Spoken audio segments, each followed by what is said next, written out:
আমি জীবনে অনেক বন্ধু দেখছি আসলে।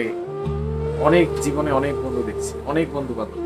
সবার জীবনে এরকম একটা রহস্যময় বন্ধু থাকে, যাকে দেখলে আপনার যতই মনের ভিতরে কষ্ট থাকুক না কেন, ওরে দেখলে বা ওর কথা স্মরণ হইলে আপনার মনের ভিতরে হাসি চলে আসবে। আসলে এরকম বন্ধু খুব মানসিক শান্তি। এরকম বন্ধু যখন তুমি উপস্থিত থাকবা না, তখন তোমার নিয়ে যদি কোনো সমালোচনা হয়, তাই এই বন্ধু সবার আগে প্রতিবাদ করে। বিশ্বস্ত বন্ধু পাওয়া খুবই কঠিন। এরকম সত্যিকারের বন্ধু সবার জীবনে আসে, সবাই পায়, কিন্তু কেউ হয়তো ধরে রাখতে পারে, কেউ রাখতে পারে না। আপনাকে একটা উদাহরণ দিই।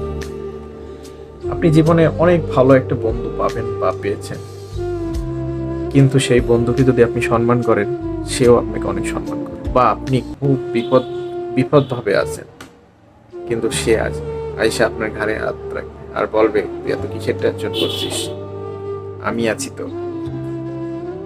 জাস্ট ইমেজিং, আপনি দেখবেন আপনার ওই বন্ধু ফিনিশ, সবকিছু ফিনিশ করে দিচ্ছে, ঠান্ডা। এরকম বন্ধু পাওয়া আসলেই তকদির, যে পায় সে বুঝে। এরকম বন্ধু পাইলে ছাইরেন না, বন্ধুকে আগলাই রাখেন।